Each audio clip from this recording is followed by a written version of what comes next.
agora a ordem normal das sessões. Relatora excelentíssima ministra Maria Helena Malman, recurso de revista 1.1737.98/2013. Recorrentes concessionária Aeroporto Internacional de Guarulhos, Topline Serviços Auxiliares de Transporte Aéreo, recorrido Sindicatos Aeroviários de Guarulhos. Processo foi retirado de pauta, proveniente do curso de agravamento provido. Tinha sido provido agravo, depois, na primeira sessão, foi retirado de pauta. A ministra Maria Helena agora traz novamente para julgamento. Tem vários nomes aqui indiscriminados. O doutor está presente. Estão presentes, bom, tem os três aqui, doutora Carla Tereza Martins, Comar, já com poderes nos autos, doutor Túlio Massoni, não está, pois é, tem os nomes aqui predeterminados. Doutor Paulo Galhardo Gomes, também com poderes, né, doutor? E doutor Francisco Gonçalves Martins, perfeitamente. Bem, tem a palavra a eminente relatora, ministra Maria Helena Malman.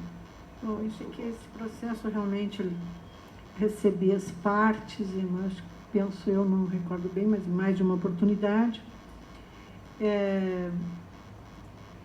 Uma questão de oferece uma certa dificuldade.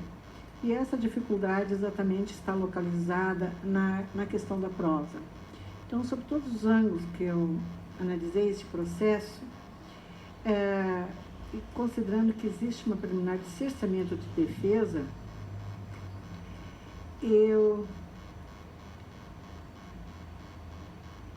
entendi, compreendi que no caso aqui seria a hipótese de acolher a nulidade por cerceamento de defesa, determinar o retorno dos autos à parte de trabalho de origem para que seja reaberta a instrução processual com deferimento do pedido da reclamada de realização de nova perícia técnica para a verificação de periculosidade após seja proferido um novo julgamento sobre o tema, como entender de direito. Isso fica assim, sobre o estado e exames demais temas versados nos recursos de revista interpostos pelas reclamadas, devendo esses autos oportunamente retornar a este tribunal para que sejam apreciadas as matérias ali constantes, com ou sem interposição de novos recursos.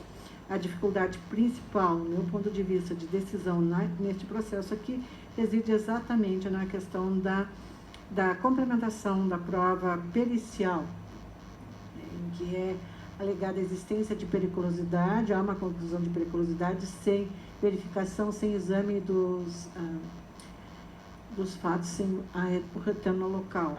Então, eu penso que aqui há uma substituição de 150 trabalhadores substituídos dos motoristas da Infraero, do aeroporto de Guarulhos, né? É aquela situação se o abastecimento se faz pela direita ou pela esquerda, e se for de um lado pode ser já periculosidade ou não, porque estaria caracterizado ingresso em área de risco, né? Mas essas questões elas não estão analisadas no laudo, e por isso que eu entendi que no caso seria o caso de realização de uma nova perícia, para que essas questões fiquem elucidadas, né?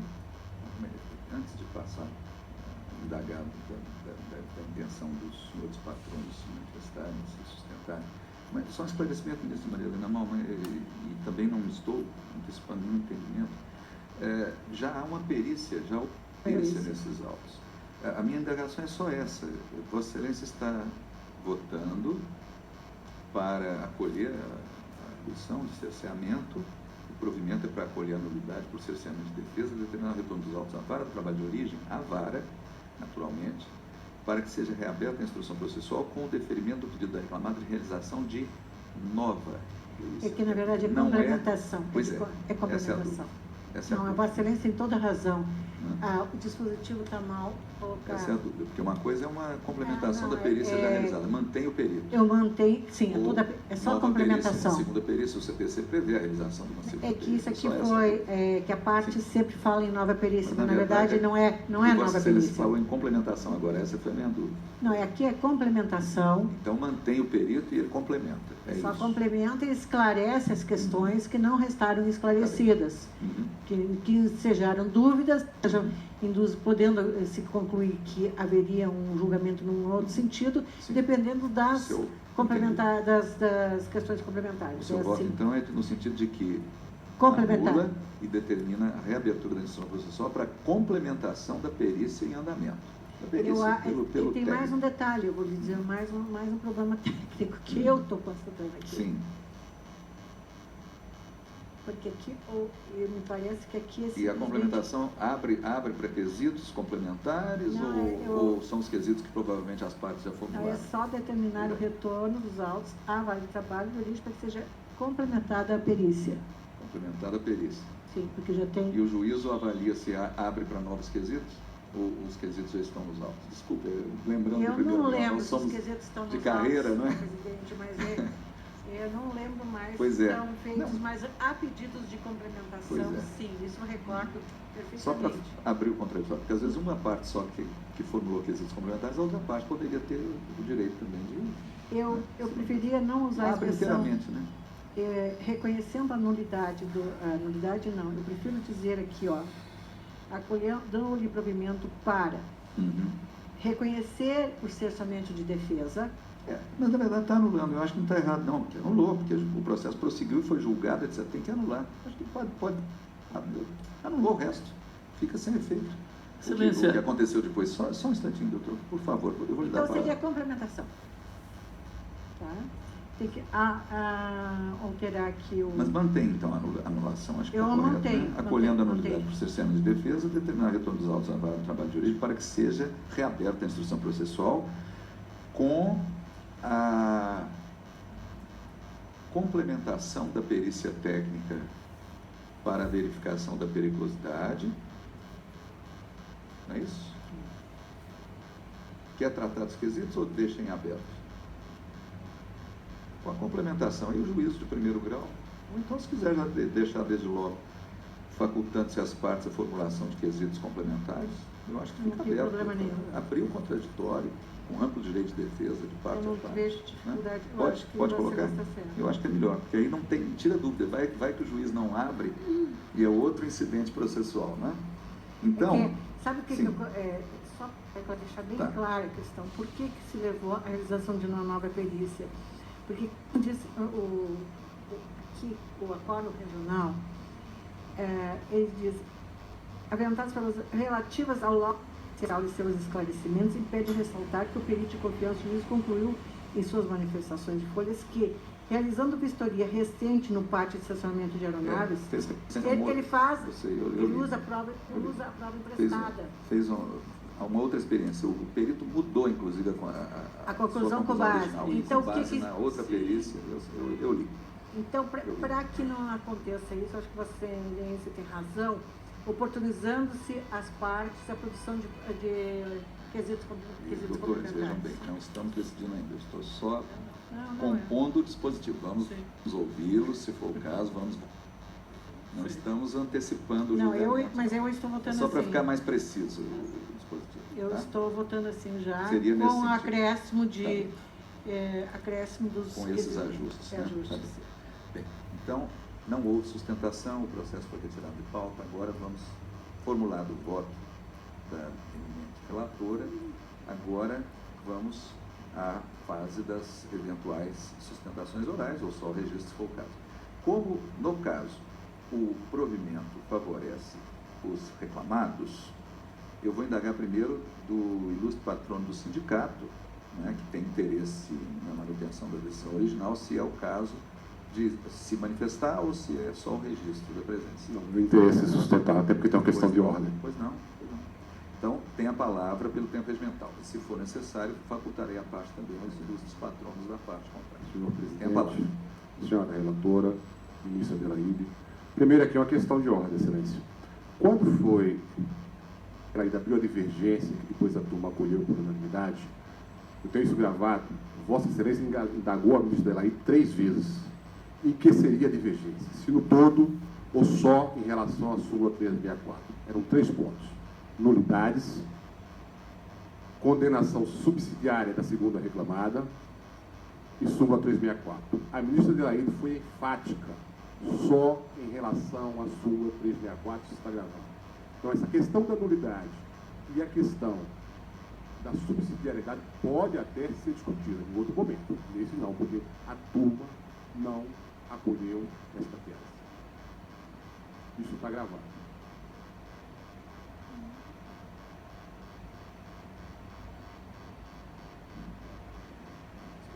Porque a certidão.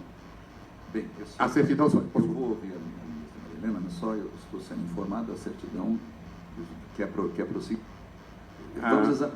Eu vou interromper a sustentação de Vossa Senhoria, porque é uma questão de ordem. Mas só para esclarecer um pontinho. Né? Vamos examinar esclarecer um pontinho. Tem a palavra. É que, veja bem, a partir do ato do CPC, essa questão caberia, inclusive, declaratória. A parte não pôs embargos declaratórios e Vossa Excelência não conheceram a questão da nulidade, não conheceram em relação à condenação subsidiária e conheceram exclusivamente se é devido ao adicional de periculosidade ou não ao trabalhador motorista. E digo mais, eu vou fazer minha sustentação. Porque a palavra pelo tempo regimental, por Exato, até é mais fácil. Depois as examinarem. Exato. Eu até trouxe um voto de Vossa Excelência aqui, 1995, TRT3, mas eu quero achar que foi um ponto.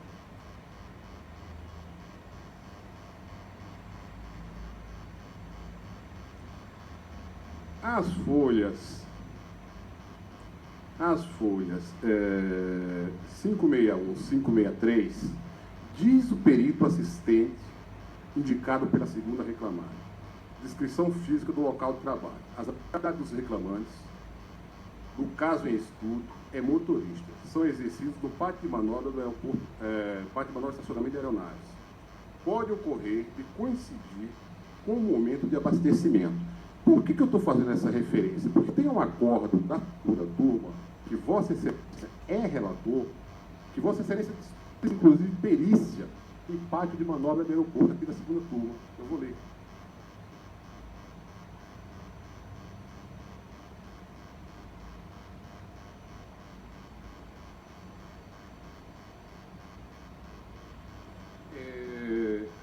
Com amparo de prova testemunhal que o autor labora no acompanhamento e carregamento do pátio de manobra de aeronaves jus ao adicional de periculosidade. Qual que é esse processo, Excelência? Na sua relatoria, 767-09-2010, 08-01-09, ou seja, e essa posição de Vossa Excelência, acolhida à unanimidade pela turma, não é uma posição isolada. O TST, essa corte, evoluiu substancialmente na questão de periculosidade para trabalhador que labora em pátio de manobra de aeroporto. Não se exige mais perícia nesses casos. Os juízes de primeira instância têm feito insistentemente as perícias. Agora, essa com sem perícia, provado que o trabalho é exercido no pátio de manobra do aeroporto, dispensa-se a perícia. Seja nessa turma, seja na primeira, seja na segunda, tem acordo de todos os ministros. Todos os ministros. Por quê? E aí vem um outro dado, que é fundamental para o seguinte.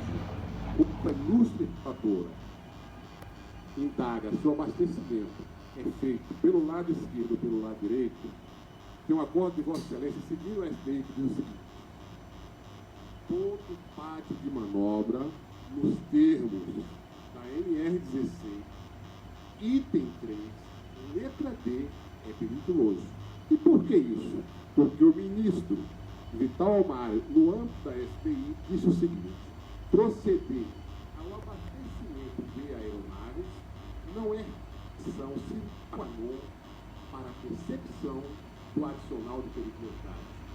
E mais, só para finalizar, essa matéria, ninguém pode desconhecer que há um acordo da ministra Delaide negando provimento e, consequentemente, negando o direito ao adicional de periculosidade para o motorista.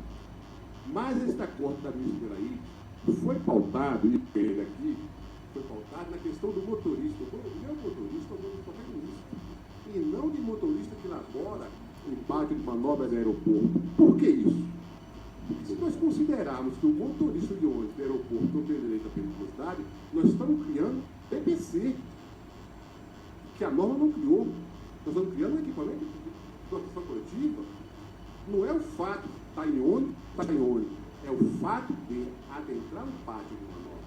E mais, quando se fala na questão, esse recurso da Adelaide é interessante, porque a Topline, que está aqui presente, fez uma indagação para a perita. Ah, mas o passageiro está do avião. Ele respondeu de uma forma muito singela e interessante. A CLT e a norma não regulam a situação do passageiro, regula a situação do trabalhador.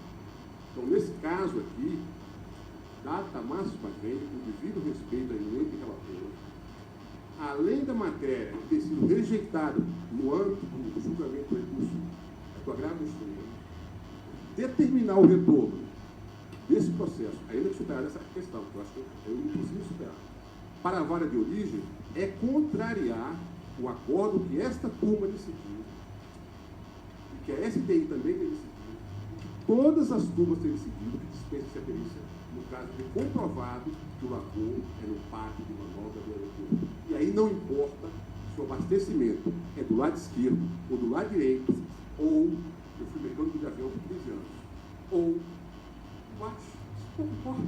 O que é periculoso nos termos, em R16, item 3, letra G, em conformidade com esta turma, seguindo rigorosamente a risco do entendimento da SDI, é um pátio de manobras.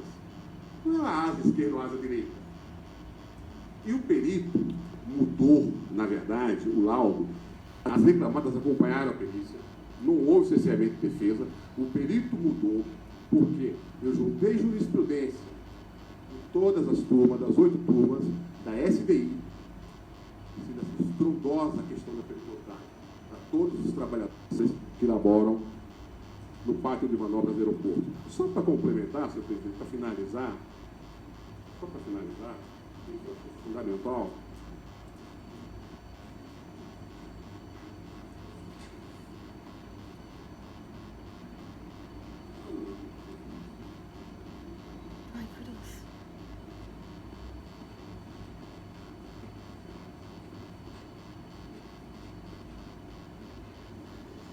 França.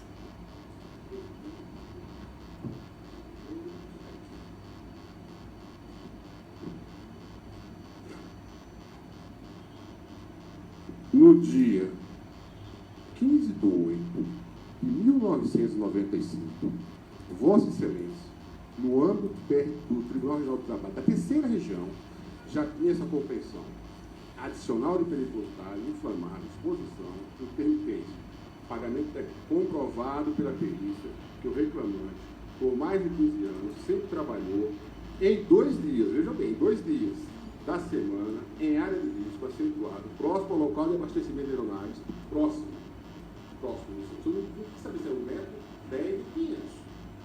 Isso já tinha compreensão formada naquela época, seguindo o que dizia a SDI, que a SDI pacificou isso pela antiga SATA, que antigamente não tinha propriedade, não tinha o SATA, Serviço Aéreo de Transporte Aéreo, muito atuante em Porto Alegre, porque era da Varig. E Vossa Excelência tinha essa compreensão em 95, que não se trata de asa esquerda e asa direita, se trata de pátio de manobra. Então, com essas considerações, senhor presidente, e evocando a questão de ordem, que foi rejeitada a nulidade, foi rejeitada a questão da condenação subsidiária, o único ponto que foi provido no recurso conforme certidão foi se violou, aliás, se o motorista tem ou não tem direito à periculosidade. É só isso. Muito obrigado. Com relação à questão de ordem, nós podemos nos pronunciar, mas eu faculto a possibilidade de sustentação dos senhores advogados, desde logo. Vamos dar uma dinâmica um pouquinho diferente, porque talvez valesse a pena ouvirmos ambos, se assim tiverem interesse, com relação à questão de ordem e com relação à questão de fundo também, que foi objeto de sustentação. É a doutora Carla Tereza e o doutor Túlio, que está presente, não, o doutor Paulo, né? Doutor Paulo Galhardo. Doutor Paulo Galhardo pela concessionária do... Não, eu sou pela Topline, excelente. Pela Topline, perdão. Carla e a doutora Carla é aquela concessionária do aeroporto, né? Pois não. Então, no caso, os senhores terão o tempo conjunto de 10 minutos, terão que dividir o tempo, se for o caso. Tá certo? Certo. Então, tem a palavra, se assim desejar, doutor Paulo Galhardo. Deseja se manifestar, doutor? Sim, excelência. Tem a palavra. Excelência, a questão de ordem levantada, ela não deve prevalecer porque ao analisar o agravo de instrumento, se levantou simplesmente a questão e deixou as outras questões para o conhecimento quando o julgamento do recurso de revista era se a questão levantada feria a súmula 364. E conforme precedente desta turma, havendo ferimento de súmula deste Tribunal Superior, automaticamente a turma deve conhecer do agravo e fazer o prosseguimento do recurso de revista. Esta foi a única questão que fez com que a revista fosse, ou na verdade, fosse dado provimento ao agravo de instrumento para futura análise e conhecimento, se for o caso, do recurso de revista. Não se adentrou naquele momento demais questões suscitadas nos recursos. No recurso de revista, era pura e simplesmente para que se conhecesse ou não do agravo de instrumento, do agravo e o segmento ou não do recurso de revista. Essa foi a única questão. Mas eu gostaria, passando essa parte para entrar na questão a levantar quanto ao processo, de fato, Excelência, que atualmente, com a edição da súmula 364, que é muito mais recente que diversos levantamentos de matérias, inclusive aventadas a nível de jurisprudência, é que o principal fator para se conceder o adicional de periculosidade é saber se este risco ou esta exposição ela é acentuada. Se este risco é capaz de trazer o percebimento do adicional, e isso é muito mais moderno, isto é muito mais recente. Questões passadas, de quase há 15, 20 anos atrás, hoje estão sendo modernizadas. A prova disso, Excelências, é a mudança na legislação trabalhista ocorrida há menos de 6 meses. O mais moderno hoje é buscar realmente aquilo que se propõe a previsão legal. E, de acordo com o artigo 3 da CLT, os motoristas de ônibus que fazem o serviço de transporte remoto de passageiros nos aeroportos, eles não atuam em grau acentuado. Eles ficam todo o tempo, e Vossas Excelências conhecem isso, porque Vossas Excelências também viajam, assim como eu viajo. E quando, em alguns momentos, nós precisamos pegar o transporte remoto para chegar às aeronaves, ou descer da aeronave e pegar o transporte remoto para chegar até a estação de passageiros, nós verificamos que os motoristas não descem, que o embarque dos passageiros ou desembarque é feita comumente, Excelências, e isso está no laudo que foi produzido, que depois, em sede de esclarecimentos, foi mudado pelo perito, e conforme disse o colega que me antecedeu, após ele trazer jurisprudências para o perito, e sim nós, a outra parte, temos o direito de nos manifestarmos sobre isso. E em sede de esclarecimentos, ele, afastando toda a técnica que ele fez no momento do laudo, que está nos autos, em sede de esclarecimento, pasmem, Excelências, ele mudou toda uma técnica que ele desenvolveu no laudo, sem a nossa parte, sem nós podermos nos manifestar, e disse que algumas aeronaves faziam um abastecimento pelo meio do avião. Eu não sei se isso ocorre, mas comumente eu digo para Vossas Excelências, basta chegar na sala de espera do aeroporto hoje, que nós podemos visualizar as aeronaves sendo abastecidas e o ingresso de passageiros. Quando são feitos pelo transporte remoto, esqueçamos os FINGAs, e o abastecimento é feito pelo lado direito da aeronave, e o embarque de passageiros pelo lado esquerdo. E eu digo para Vossas Excelências, a menor aeronave de passageiros neste país tem uma envergadura de asa de 32 metros. Os passageiros, os motoristas ficam, eu creio, a mais de 30 metros do ponto de abastecimento. Atrados dentro do ônibus, guardam comparação com a edição da súmula 477, que dispôs que os comissários de bordo e os outros que atuam nas empresas auxiliares, que não têm direito de receber o adicional de periculosidade. Isso é mais moderno, porque anteriormente a edição da súmula 477 se deferia o adicional de periculosidade para a tripulação. E depois passou a dizer não. Do mesmo modo, por similitude, os motoristas de ônibus que estão dentro do ônibus, enquanto é feito o abastecimento na outra asa, a mais de 30 metros, também não têm direito. Essa é a questão posta, Excelência.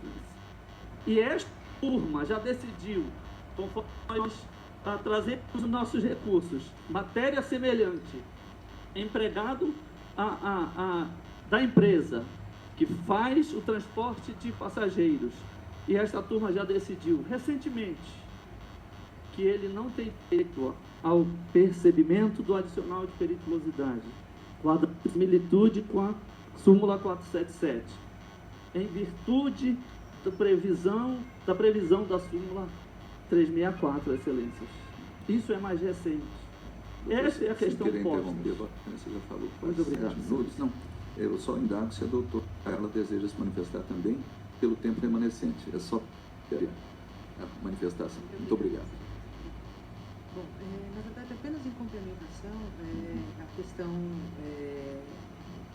da periculosidade especificamente, é muito importante lembrar, né, embora não esteja nos autos, que recentemente o Tribunal Regional do Trabalho da 2ª Região decidiu uma outra ação coletiva em que se pleiteava adicional de periculosidade para todos os trabalhadores da pista do aeroporto e julgou improcedente, mantendo a sentença de improcedência de 1º grau. Também o Tribunal Regional do Trabalho confirmou não haver essa periculosidade para todos os trabalhadores da pista. E reforçando a questão também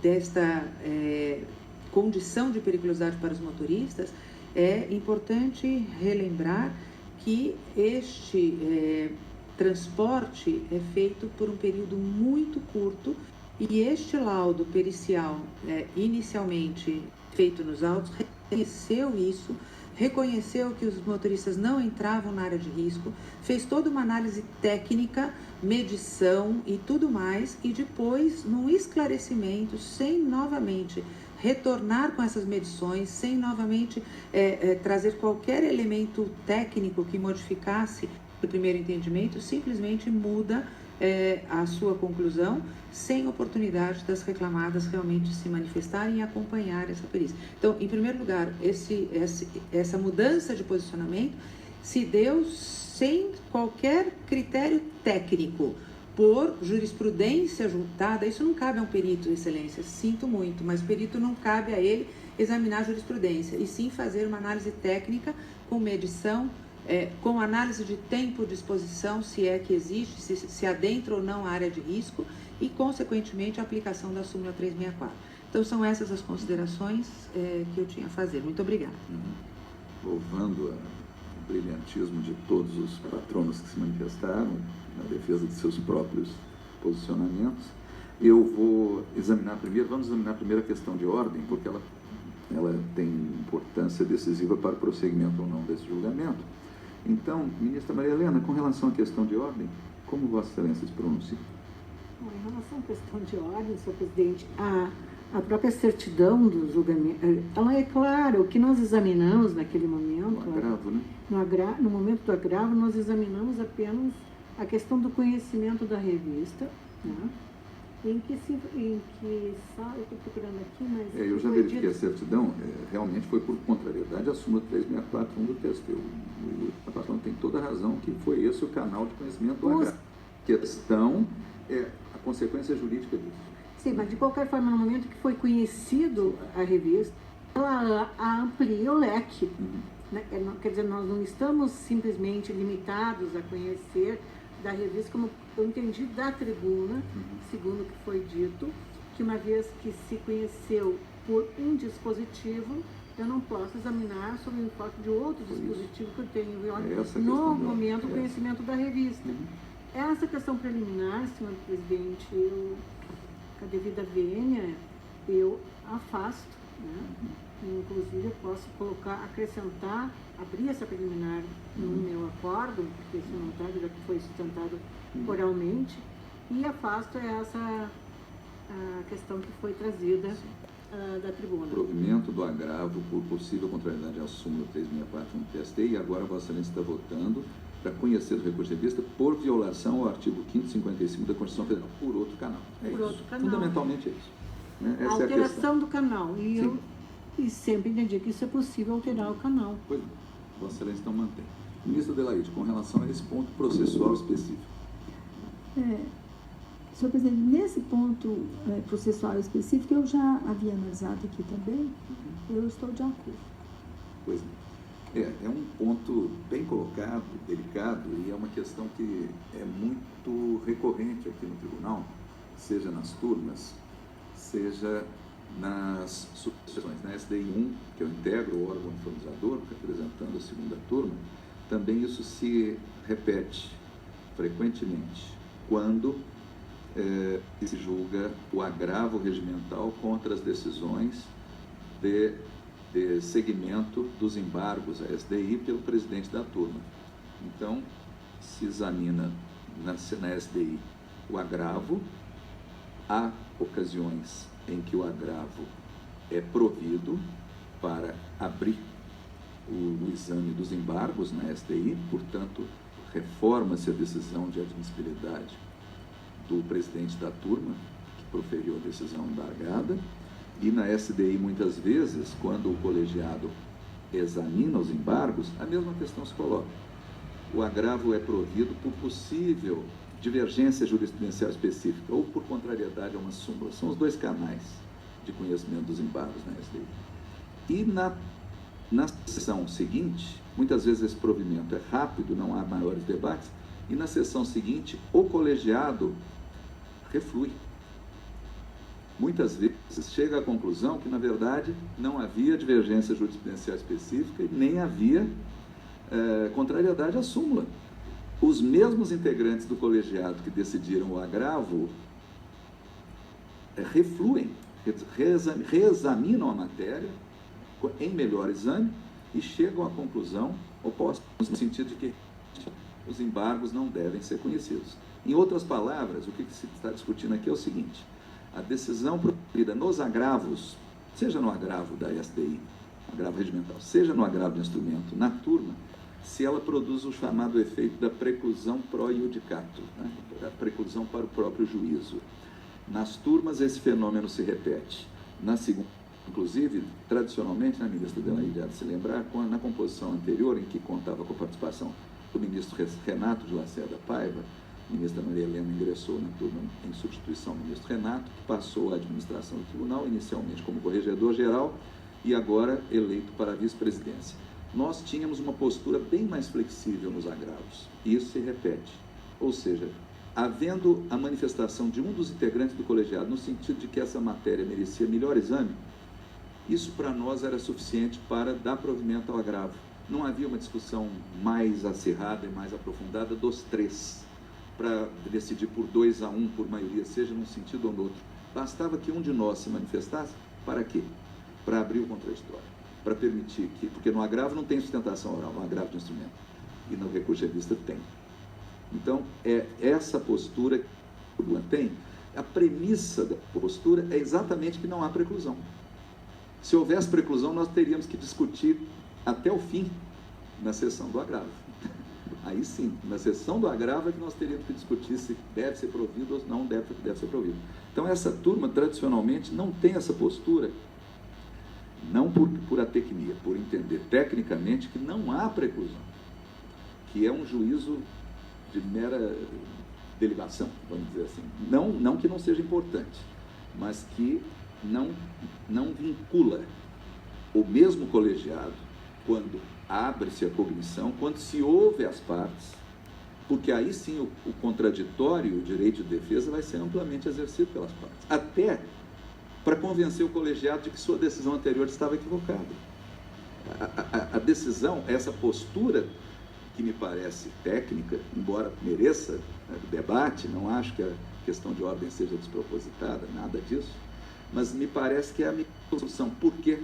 porque abre o contraditório, porque as partes interessadas, seja reclamante, seja reclamado, vão ter oportunidade de se manifestar, de sustentar oralmente e convencer o colegiado de que sua posição anterior não foi a melhor. É isso. Então, me parece que isso assegura melhor a concretização dos princípios constitucionais de ampla defesa, de contraditório, para ambas as partes, de maneira absolutamente imparcial, isonômica. Razão pela qual, e coerente com as turmas desse tribunal e da própria SDI1, por analogia com a situação dos embargos, essa questão de ordem, então, fica rejeitada por unanimidade, no sentido de que não há preclusão, sem prejuízo do restante da discussão do mérito da matéria, que é muito delicada, que eu reconheço que merece um exame cuidadoso. Então, agora, ministra Maria Helena Malman, com relação ao restante do seu voto, alguma consideração mais a fazer? Não, senhor presidente, que traz o advogado da tribuna, novamente, aqui,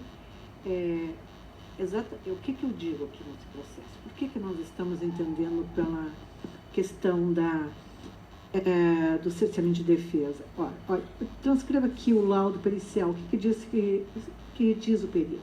Abro aspas. Observamos o abastecimento de água, eu estou verificando aqui, não estou examinando a prova, estou examinando o acordo, sendo realizado na asa esquerda, mesmo lado que o ônibus estacionava para embarque de passageiros. Neste caso, em relação ao ponto de abastecimento, o ônibus permanecia em distância inferior ao limite definido na legislação vigente. Mas mais adiante, o perito exemplifica alguns tipos de aeronaves que comumente são abastecidos pelo lado esquerdo, a saber, a Airbus 340, da companhia TAM, Iberia, Alitalia, Boeing 767, Boeing 777, e eu continuo citando, no modelo Airbus 340, o painel de controle de abastecimento de combustível está localizado sob a barriga da aeronave. Bom, e a partir daí conclui que as atividades dos reclamantes na reclamada estão enquadradas no anexo 2 da NR 16, a portaria 3.214, sendo consideradas periculosas. Da análise de todos esses registros periciais transcritos e validados pela decisão recorrida, extrai-se que, de fato, as situações em que os trabalhadores motoristas permaneciam em área de risco quando embarcam ou desembarcam passageiros em aeronaves que estão sendo abastecidos pelo lado esquerdo.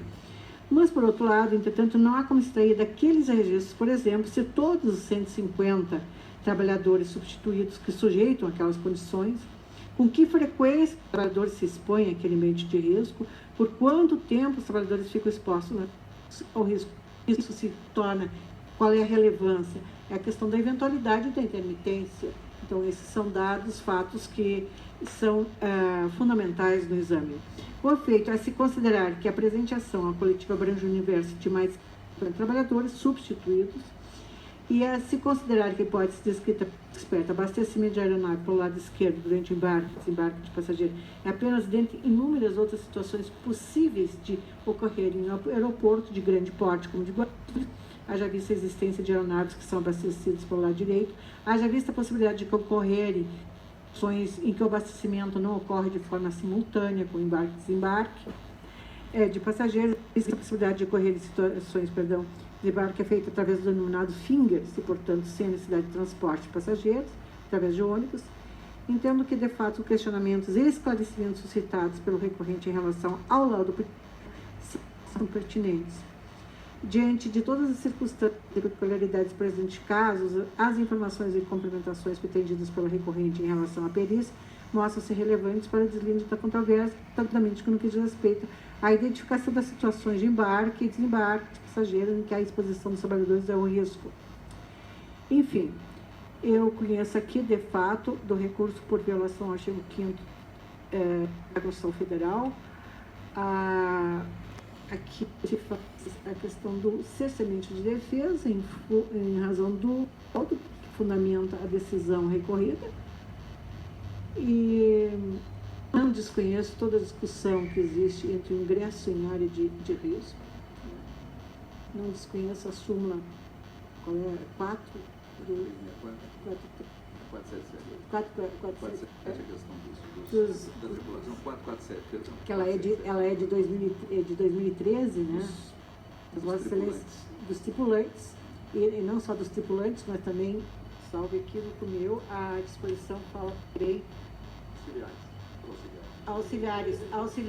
aos auxiliares de serviço. Ela entendo até por sinal, essa súmula ela traz uma série de adicional 447, permanência a bordo durante o abastecimento da aeronave a bordo, indevido. Os tripulantes e demais empregados em serviço auxiliar de transporte aéreo que, no momento do abastecimento da aeronave, permanecem a bordo, não têm direito ao adicional de periculosidade a que aludem o artigo 193 e o anexo 2 e 1C do Ministério do Trabalho. É essa a relação. Eu não acompanhei o debate dessa súmula, mas a súmula está assim redigida. Como eu também tenho um filho que trabalha em aeronave, é piloto, e às vezes eles diziam, sim, mas se explodir, a gente está dentro, né? É muito delicado o que você está dizendo, se me permite, ministra Malma. Nós temos a nossa lógica de aplicar os verbetes da jurisprudência desse tribunal, mesmo quando na sua elaboração ou na sua aprovação tenhamos ficado vencidos. Eu fiquei vencido, mas eu aplico, para ficar bem claro. Não, eu nem vencida fiquei, simplesmente aplico. Minhas decisões anteriores eram no sentido contrário. Porque assim existe uma súmula que nós aplicamos. Aeronave, né? Não, sim, mas nós não estamos entrando na discussão de certo e errado. Claro, certo e errado. Nós aplicamos a súmula. Né? Aplicamos, ninguém discute a aplicação da súmula. Mas, de qualquer forma, até para que a gente possa, de fato, estabelecer essa questão que, no meu ponto de vista, é fundamental, intermitência ou eventualidade ou nenhuma situação, por essas razões eu entendi, sim, que era o caso de reconhecer o cessamento de efeito. É isso, assim que eu penso. Isso está fácil, né? Senhor presidente, não, eu posso pedir a Vossa Excelência para proferir o voto em primeiro lugar, em razão dos debates e da forma como está sendo encaminhado, eu acho que seria mais natural. Naturalmente, nesse caso, nós recebemos os memoriais, nós todos sabem que nós recebemos votos com antecedência dos senhores relatores. E tive muitas dúvidas a respeito. Se Vossa Excelência, então, sugere, eu farei a inversão, eu proferirei meu voto. E havia, em princípio, eu havia me inclinado no sentido de reconhecer que, em se tratando de uma ação coletiva como essa, a questão é ainda mais delicada do que uma ação individual. A ação individual, a pessoa em geral, ainda tem uma peculiaridade. Vamos ser muito, muito práticos. Na ação individual, geralmente a pessoa já saiu do emprego. Todos nós sabemos que essa é a realidade. Nas ações coletivas, ao contrário, e essa é uma das vantagens delas, a controvérsia ainda está em curso, ainda está em andamento. São relações jurídicas continuativas. Os senhores advogados bem sabem que o peso da coletiva ou meta individual é muito maior, porque ela também ela provê para o futuro o caráter inibitório ou de condicionante que essas obrigações de fazer e não fazer das partes envolvidas. Eu já escrevi muito a esse respeito, doutrinariamente, eu leciono em pós-graduação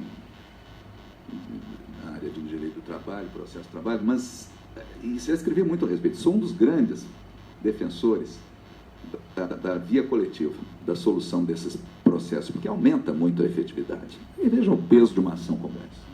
Porque provê para o futuro. Isso vai condicionar a vida da concessionária, das empresas envolvidas, dos trabalhadores que estão submetidos ou não a risco acentuado. Essa é a questão controvertida. Isso é muito sério. Agora, a ação coletiva ela tem limitações naturais, porque ela profere ou ela produz uma sentença condenatória, para usar a tríplice identidade tradicional, ou mandamental, para quem usa a classificação quinária, genérica. É da natureza da ação coletiva que ela seja genérica, ou seja, ela não especifica os beneficiários. É por isso que tem substituição processual. A substituição processual é um mecanismo de concentração dessas discussões num processo só, com vantagens isonômicas, as decisões serão iguais para todas as partes interessadas, envolvidas, vai evitar que um colega ganhe uma ação que o outro colega que trabalha do lado perca, etc. Todos sabem as vantagens da ação coletiva e o peso que essa decisão coletiva vai proferir. Mas ela tem dificuldades, porque se na fase de cognição, estamos discutindo exatamente isso, tiver que ser apurada a individual de cada um, a ação não acaba nunca, porque vai ser o feixe de ações coletivas. Aqui são 150 interessados, podiam ser 1.000, podiam ser 10.000. Então, o procedimento da ação coletiva, ministra Malman, ele é genérico. Por que eu estou dizendo isso? Eu estaria propenso, Vossa Excelência, eu até avisei a Vossa Excelência, falei, bom, vi seu voto, me parece interessante. Agora, pensando a respeito, eu pediria a vênia a Vossa Excelência para ponderar o seguinte, que a ação coletiva, ela produz uma decisão de procedência ou de improcedência genérica. O que ela diz exatamente? Nesse caso, se os motoristas dos ônibus que atuam lá no aeroporto de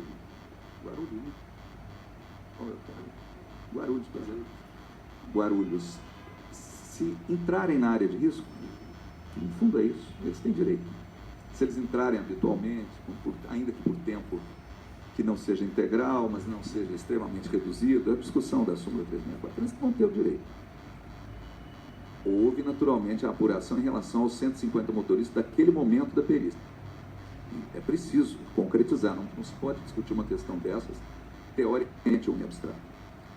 A conclusão do perito, ainda reformulando sua conclusão anterior nos esclarecimentos, foi no sentido de que, diante dos fatos que ele apurou, bem ou mal apurou, haveria perigoso.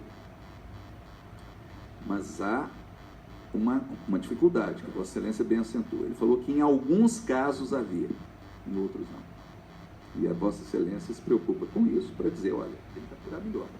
No fundo é isso. E aqui eu me socorro da questão processual, que diferencia uma ação tradicional individual das ações coletivas. Nas ações individuais, a apuração tem que se dar, como regra, quase que geral, na fase de conhecimento. Só excepcionalmente vai ter a liquidação por artigos, que são fatos novos, né? Exatamente a liquidação por artigos.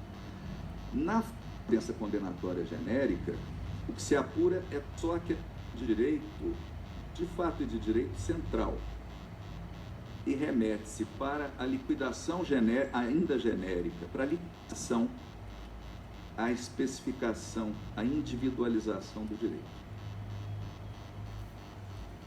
Dinamarco fala sobre isso. A liquidação nas sentenças coletivas é diferente da liquidação tradicional, da tríplice liquidação, cálculos, fato novo, artigos ou arbitramento. Há uma quarta forma de liquidação, o quarto gênero, que é a liquidação genérica. Genérica não, é a liquidação que especifica a quem aquele direito genericamente reconhecido na fase de conhecimento é devido ou não. Então é possível, dos 150, na liquidação, chegar-se à conclusão que só 50, estou dando um exemplo, ou 70, ou 30, tem direito e os outros não.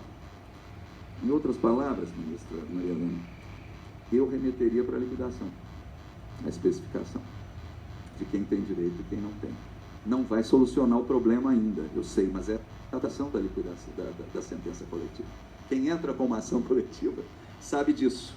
Em outras palavras, eu respeitosamente abriria a divergência para não reconhecer o cerceamento de defesa, na medida em que essa necessidade de individualizar quem tem direito e quem não tem pode perfeitamente ser feita na liquidação e não na fase de conhecimento. Deixa eu só adiantar para Vossa Excelência que a liquidação está feita.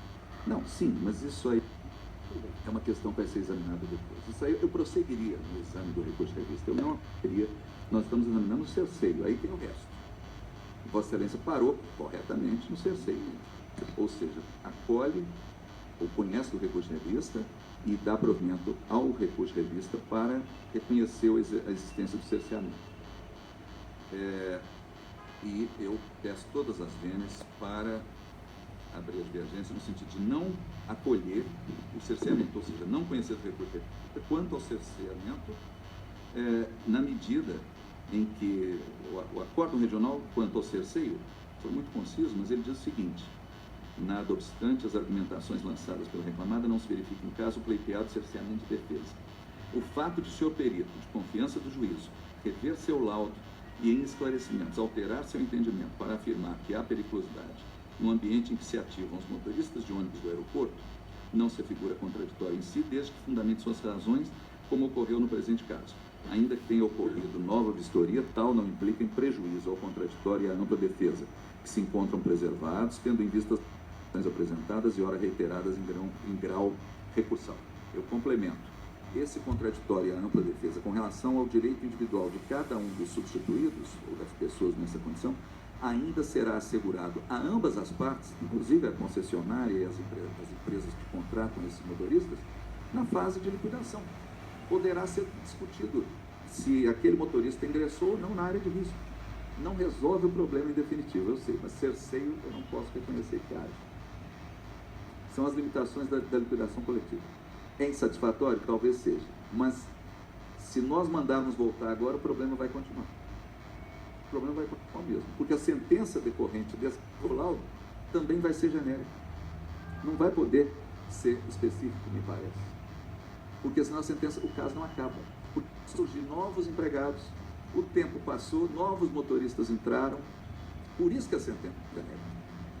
Porque inerente à ação coletiva que ela seja genérica, porque ela provê para o futuro numa relação jurídica continuativa. Desculpem aprofundar, mas já que é preciso fundamentar, eu estou procurando enfrentar todos os problemas. Respeitosamente, então, eu peço à eminente relatora para não conhecer do recurso de revista quanto ao cerceio de defesa e não me pronuncio a respeito do restante. Estamos ainda não cerceio. Agora, não sei se ficou mais fácil ou não, ministra Adelaide. Excelência tem a palavra. Senhor presidente, eu estava com uma preocupação grande com relação realmente ao tempo de exposição, quem é que realmente, qual foi o motorista realmente que ficou exposto, né? E essa a proposição de Vossa Excelência em divergência, ela contempla essa minha preocupação. Então eu vou pedir vênia à ministra Marilene e vou acompanhar a divergência de Vossa Excelência. Então supera-se o cerceamento. Naturalmente, ministra Marilene, como Vossa Excelência só examinou o cerceamento, deve prosseguir, né, no julgamento da causa, mas o voto não está feito com relação ao restante, né? A consequência seria essa. Será essa, né? Como em casos semelhantes, quando se acolhe uma questão processual ou prejudicial e o restante da matéria naturalmente não foi examinado, Vossa Excelência, inclusive, no seu dispositivo colocou que fica sobrestado o exame dos demais temas versados dos recursos de revista, interpostos pelas reclamadas. Não é? Ministro Adelaide, para entender bem, Vossa Excelência acompanha o meu voto, é isso? Acompanho. Está bem? Então, o que eu justifiquei é justamente que a minha preocupação era essa. A minha preocupação era em relação a quem trabalhou nessa condição, que foi reconhecida pelo perito. Foi. Né, e creio Então, que isso pode ser feito na fase de liquidação. É que isso, né? nós estamos mexendo com limites subjetivos. Entendi. Se Vossas Excelências entendem que é possível, mas eu fico vencida Certo. porque nós estamos aqui, porque aqui é uma ação de substituição processual, né? E eu sempre entendi que não estava vinculado à lista. Aqui vocês estão Nesse caso, tem rol específico?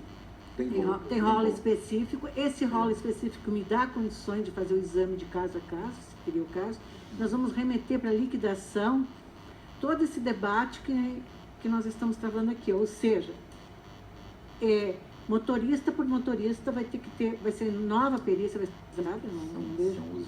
as dificuldades da ação coletiva. Exatamente, porque a liquidação está sendo feita, desculpa pela Sim, ordem, pois não, está sendo feita a liquidação meramente por cálculos, genérica, e isso não é correto. Não, essa é outra questão. Tudo bem. Isso vai ser examinado oportunamente. Não, essa é outra questão. Mas de qualquer forma, então eu fico vencida e fica Sim, prossegue, entendido. então. Prossegue o julgamento e volta para que eu Sim, examine então, os demais. Está certo. O processo fica, então, superado. Então, com relação ao tema cerceio de defesa, por maioria de votos, vencida a relatora, decidiu-se não conhecer do recurso de revista. Como os demais temas tinham ficado sobrestados, é necessário retirar o processo de pauta e prosseguir o julgamento. Aí sim, aí o caso de conhecimento Prossegue, vai né? variar de acordo. Aqui Claro, o item prossegue, de né? cerceamento era por causa do artigo 5º. Isso. Então, é assim que se decide por hora, louvando novamente o brilhantismo, a tenacidade de todos os procuradores que aqui atuaram, valorizando a importantíssima participação do advogado na formação do convencimento do Poder Judiciário, nos termos do artigo 133 da Constituição Federal, e assim se decide, registrando-se, portanto, as sustentações orais dos doutores doutor Francisco Gonçalves Martins, Paulo Galhardo Gomes, pela ordem cronológica, e doutora Carla Tereza Martins Romar. Assim se decide por ordem. Senhor presidente, preciso das notas. Claro, com notas degravadas para a ministra Maria Helena Malma, eu também desejo as notas, e o processo fica retirado de pauta para a eminente relatora complementar o seu voto. Bem, assim se decide. Muito obrigado. Boa tarde. Boa tarde.